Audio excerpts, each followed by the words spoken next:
Hello everyone, as we are studying the second chapter of class 10th chemistry, that is acids, bases and salts.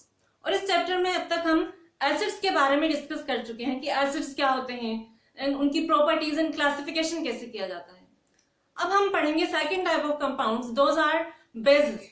तो base क्या होते हैं और इनकी classification कैसे किया जाता है, मतलब टाइप्स ऑफ बेसेस कौन कौन से हैं, ये सब हम इस वीडियो में डिस्कस करेंगे।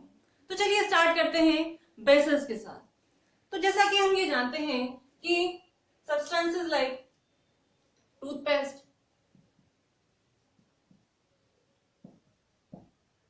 बेकिंग सोडा,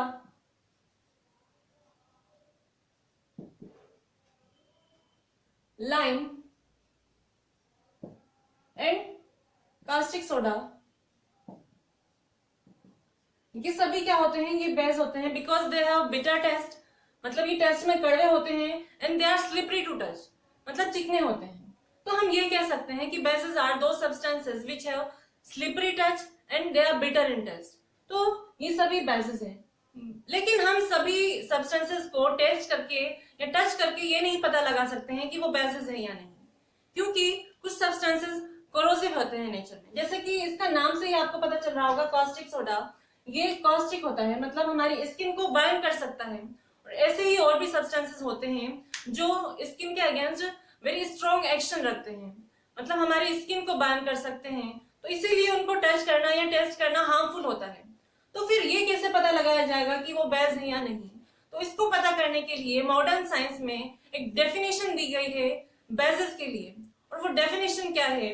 उस डेफिनेशन के according bases are those substances which produce hydroxide ion in there aqueous solution, मतलब ऐसे सब्सटेंसेस जिनको वाटर में डिसॉल्व करने पर वो आयनाइज हो जाएं और हाइड्रोक्साइड आयन रिलीज करें, उनको कहा जाता है बेसेस। अब हाइड्रोक्साइड आयन क्या होता है? हाइड्रोक्साइड आयन होता है OH- आयन, मतलब यहां पर क्या है, ऑक्सीजन एंड हाइड्रोजन साथ में है। तो यहां पर ये देखिए आप, ऑक्सीजन के साथ में हाइड्रोजन है, दैट मीन्स ये तो खतरे की घंटी है हाइड्रोजन के लिए, क्योंकि ऑक्सीजन तो क्या है, छोटा डॉन है। ये हम डिस्कस कर चुके हैं जब हमने एसिड्स पढ़ा था। हमने क्या पढ़ा था कि कोई भी सब्सटेंस, मतलब ऐसे सब्सटेंस जो इलेक्ट्रोनेगेटिव है, मतलब जो हुलिगन्स हैं, उनके साथ अगर हाइड्रोजन प्रेजेंट होगा तो ये इसके हाइड्रोजन का जो एक इलेक्ट्रॉन वो रखता है उसको छीन लेते हैं वाटर की प्रेजेंस में। मतलब एक्वस सॉल्यूशन में ये ऑक्सीजन क्या करेगा, इस हाइड्रोजन का एक इलेक्ट्रॉन जो है वो इससे चोरी कर लेता है। लेकिन अगर इस ऑक्सीजन को कोई ऐसा एलिमेंट मिल जाए जो खुद ब खुद अपना इलेक्ट्रॉन डोनेट कर दे, मतलब जिसके पास ज्यादा इलेक्ट्रॉन है, वो उसका इलेक्ट्रॉन अगर इस ऑक्सीजन को डोनेट कर दे, तो ये ऑक्सीजन क्या करेगा, इस हाइड्रोजन को छोड़ देगा, क्योंकि इसको तो इलेक्ट्रॉन की भूख है। और इलेक्ट्रॉन जब इसको किसी दूसरे एलिमेंट से मिल जाएगा तो हाइड्रोजन बच जाएगा। तो ऐसे एलिमेंट्स कौन से होते हैं जो इलेक्ट्रॉन डोनर होते हैं, मतलब जिनके पास वैलेंस शेल में ज्यादा इलेक्ट्रॉन होते हैं, वो इलेक्ट्रॉन डोनर होते हैं। और ऐसे एलिमेंट्स को कहा जाता है मेटल्स, क्योंकि मेटल्स अपना आउटलेट पूरा करने के लिए अपने आउटर मोस्ट शेल से इलेक्ट्रॉन डोनेट कर देते हैं ताकि वो स्टेबल हो जाएं।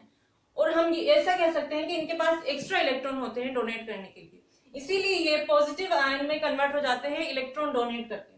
तो जब इस हाइड्रोक्साइड आयन के पास कोई मेटल एलिमेंट मिल जाए तो ये क्या करेंगे, ये एक्वस सॉल्यूशन में ये मेटल इसको ऑक्सीजन को क्या दे देगा, अपना इलेक्ट्रॉन दे देगा और खुद क्या बन जाएगा, केटायन में कन्वर्ट हो जाता है और साथ में हाइड्रोक्साइड आयन रिलीज होता है। दैट मींस ये क्या होंगे, मेटल हाइड्रोक्साइड जो है ये बेस होंगे, क्योंकि एक्वस सॉल्यूशन में इन्होंने क्या किया है, hydroxide ion OH- ion release किया है।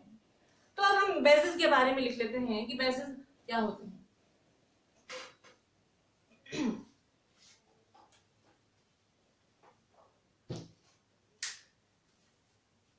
So according to the modern definition of bases,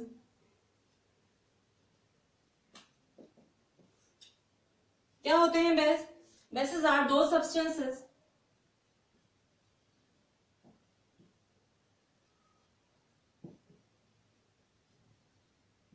which release one or more और hydroxide ion,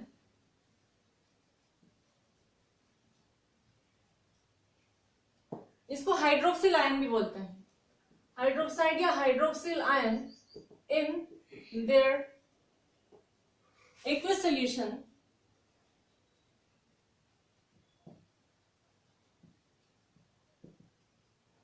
are known as bases. तो इसके एग्जांपल क्या होंगे, जैसे कि हमने अभी डिस्कस किया कि मेटल हाइड्रोक्साइड जो होते हैं वो क्या होते हैं, बेस होते हैं, बिकॉज वो एक्वस सोल्यूशन में हाइड्रोक्साइड आयन रिलीज करते हैं।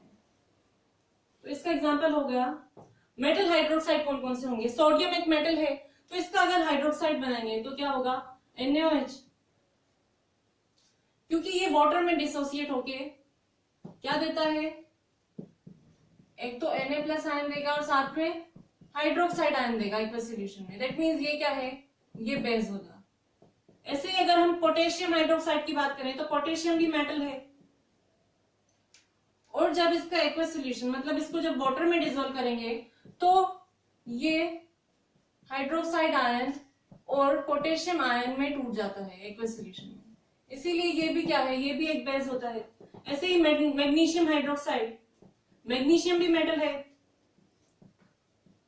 मैग्नीशियम हाइड्रोक्साइड होता है MgOH का होल ट्वाइस, इसको मिल्क ऑफ मैग्नीशिया भी कहते हैं। तो जब इसको वाटर में डिसॉल्व करेंगे तो ये आयनाइज होकर क्या देगा, मैग्नीशियम 2 पॉजिटिव आयन एंड साथ में 2 हाइड्रोक्साइड आयन रिलीज होते हैं एक्वस सॉल्यूशन। तो ये सभी क्या हैं, ये सभी बेसिस हैं। मतलब मेटल हाइड्रोक्साइड जो होंगे वो बेसिस हैं, क्योंकि उनकी प्रॉपर्टी होती है ये एक्वस सॉल्यूशन में आयनाइज होकर हाइड्रोक्साइड आयन रिलीज करते हैं। और हमने ये पढ़ा था जब हमने एसिड्स की प्रॉपर्टीज डिस्कस की थी, केमिकल प्रॉपर्टीज, तो हमने ये देखा था कि बेसिस जो होते हैं वो एसिड्स के एसिडिक कैरेक्टर को न्यूट्रलाइज कर देते हैं, मतलब उनका एसिडिक कैरेक्टर जो होता है उसको कैंसिल कर देते हैं, खत्म कर देते हैं बेसिस। तो हम ये भी कह सकते हैं कि bases are those substances which produce या neutralise the effect of acids, मतलब ऐसे सब्सटेंसेस जो एसिड्स के इफेक्ट को नलिफाई कर दें उनको क्या कहा जाता है, बेसिस कहा जाता है। तो हम इसकी एक और डेफिनेशन ऐसे लिख सकते हैं, bases are those substances which neutralize the effect of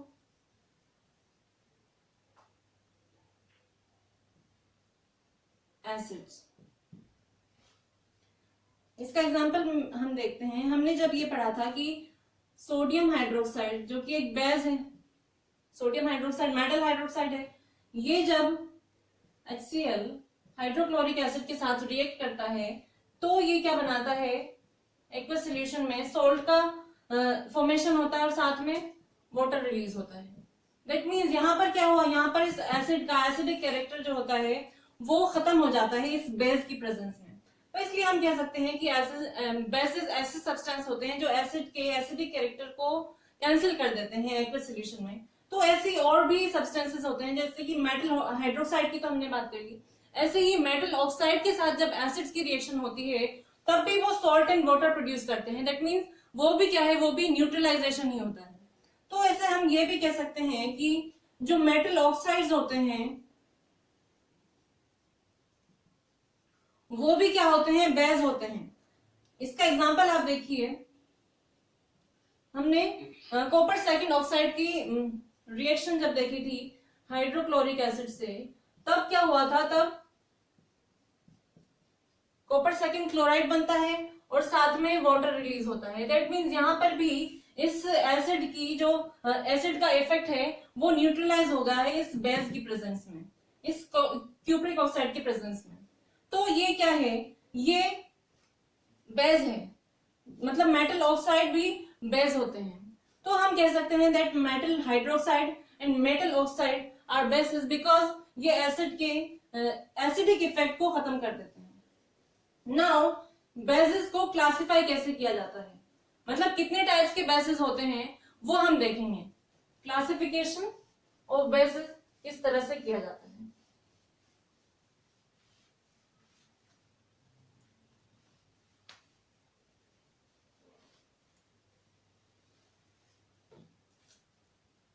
classification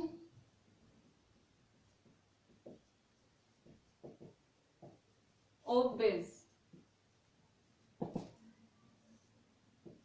अब बेसिस का क्लासिफिकेशन 3 तरह से किया जाता है, मतलब 3 वेज हैं इनके क्लासिफिकेशन के।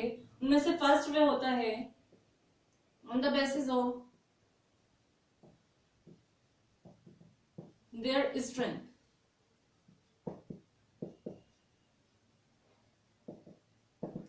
अब बेसिस की स्ट्रेंथ क्या होती है, तो हम ये जानते हैं बेसिस जो है अपना बेसिक कैरेक्टर एक्वस सॉल्यूशन में बताते हैं। मतलब एक्वस सॉल्यूशन में बेसिस क्या होते हैं, आयनाइज होकर हाइड्रोक्साइड आयन प्रोड्यूस करते हैं। तो स्ट्रेंथ से ये मतलब है कि बेसिस की डिग्री ऑफ आयनाइजेशन कितनी है। मतलब जब किसी एसिड किसी बेस का 1 मोल हम वाटर में डिसॉल्व करते हैं तो उस 1 मोल में से कितने मॉलिक्यूल उसके क्या हो रहे हैं, आयनाइज हो रहे हैं, यही उसकी स्ट्रेंथ को बताता है। और इस स्ट्रेंथ के अकॉर्डिंग जो बेसिस होते हैं वो 2 टाइप्स के होते हैं। एक तो होते हैं strong base and second type में होते हैं वीक बेस। तो स्ट्रॉन्ग बेस तो क्या होंगे, जिनकी स्ट्रेंथ ज्यादा होगी, मतलब जो कंप्लीटली आयनाइज हो जाते हैं एक्वस सॉल्यूशन में, उनको कहा जाता है स्ट्रॉन्ग बेस। और जो पार्शियली आयनाइज होंगे उनको कहा जाता है वीक बेस। तो ऐसे basis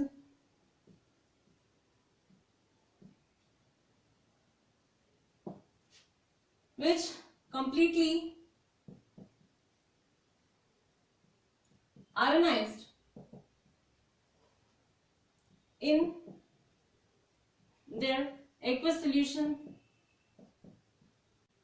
to give hydroxide ion are known as strong bases। अब इसका एग्जांपल क्या होता है, इसका एग्जांपल होगा पोटेशियम हाइड्रोक्साइड, सोडियम हाइड्रोक्साइड। इनको बोला जाता है caustic soda and caustic potash. ये कास्टिक पोटाश है जो कि है पोटेशियम हाइड्रोक्साइड।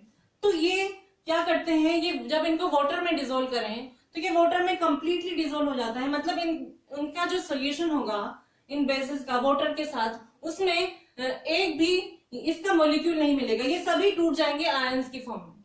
इसलिए ये क्या होते हैं, स्ट्रॉन्ग बेसिस होते हैं। ऐसे ही वीक बेस क्या होंगे, जो पार्शियली आयनाइज्ड होते हैं, दोज बेसिस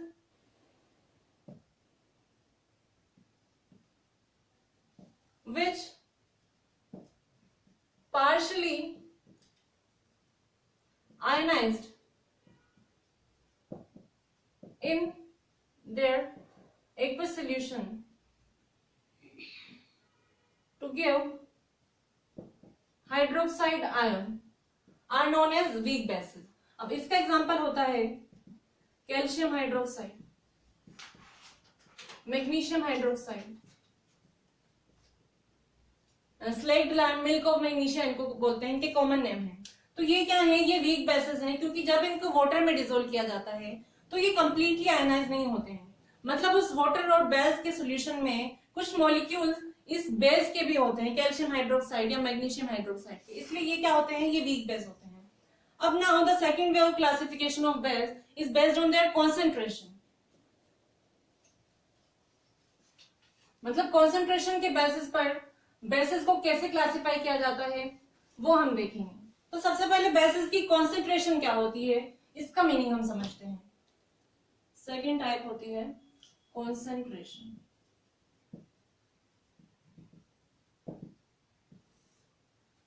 अब कॉन्सेंट्रेशन क्या होता है, जैसे कि एसिड्स का कॉन्सेंट्रेशन होता है वैसे ही बेसिस का भी कॉन्सेंट्रेशन होता है।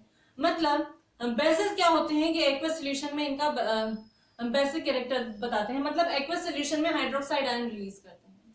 मतलब बेसिस जो हैं उनमें वाटर की प्रेजेंस कितनी है ये उसके कॉन्सेंट्रेशन से पता चलता है। और जिस बेस में वाटर की प्रेजेंस ज्यादा होती है उस बेस से, तो उसको तो हम कहते हैं डाइल्यूट बेस। और जिस बेस में वाटर की प्रेजेंस कम होती है और बेस की अमाउंट ज्यादा होता है उसको बोला जाता है कॉन्सेंट्रेटेड बेस।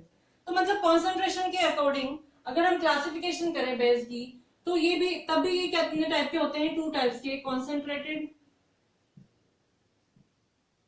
बेस और सेकेंड टाइप हो जाता है dilute base.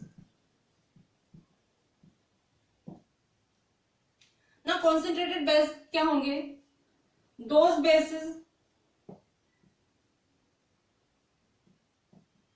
in which more amount of base is present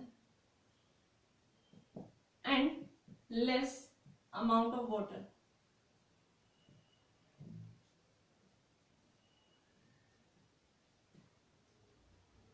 उनको बोला जाता है concentrate base.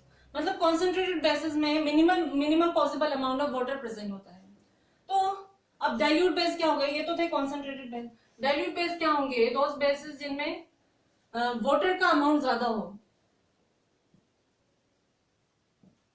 In which more amount of water but less amount of base is present, उनको कहा जाता है डाइल्यूट बेस। तो स्ट्रॉन्ग एंड वीक बेस दोनों ही क्या हो सकते हैं? कॉन्सेंट्रेटेड भी हो सकते हैं, डाइल्यूट भी हो सकते हैं, क्योंकि ये वाटर की प्रेजेंस पे डिपेंड करती है कॉन्सेंट्रेशन किसी भी बेस की या एसिड्स की। Now the third way of classification of bases is based on there acidity. अब एसिडिटी क्या होती है?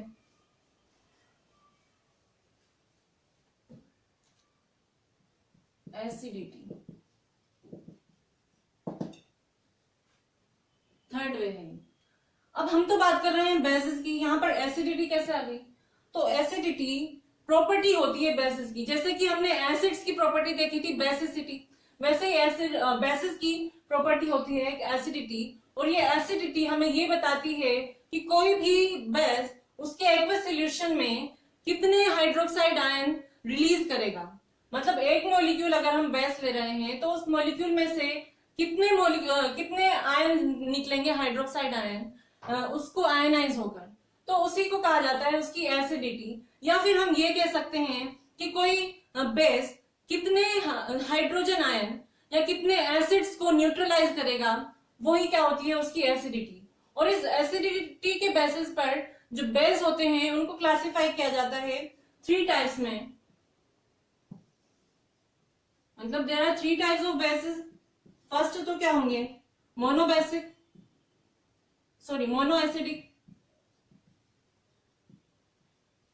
सेकंड डाइएसिडिक,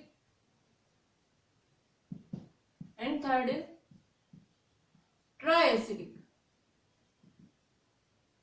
तो इनके नेम से ही पता चल रहा है हमें मोनो एसिडिक ऐसे बेस होंगे जो वाटर में डिसोसिएट होकर सिर्फ एक ही हाइड्रोक्साइड आयन देंगे, उनको कहा जाता है mono acidic acid. Basis which release only one hydroxide ion in their aqueous solution, उनको कहा जाता है मोनो एसिडिक। तो ऐसे कौन से बेस होंगे जो सिर्फ एक ही हाइड्रोक्साइड आयन देते हैं? तो पोटेशियम हाइड्रोक्साइड। जब इसको वाटर में डिसॉल्व करेंगे तो सिर्फ एक ही हाइड्रोक्साइड आयन यहां से रिलीज होता है। मतलब एक मॉलिक्यूल बेस एक ही हाइड्रोक्साइड आयन दे रहा है, तो ये क्या होगा? मोनो एसिडिक होगा। ऐसे ही अगर हम सोडियम हाइड्रोक्साइड की बात करें तो सोडियम हाइड्रोक्साइड भी मोनो एसिडिक है, क्योंकि ये भी वाटर में डिसोसिएट होकर सिर्फ एक ही हाइड्रोक्साइड आयन रिलीज करता है एक्वस सॉल्यूशन में।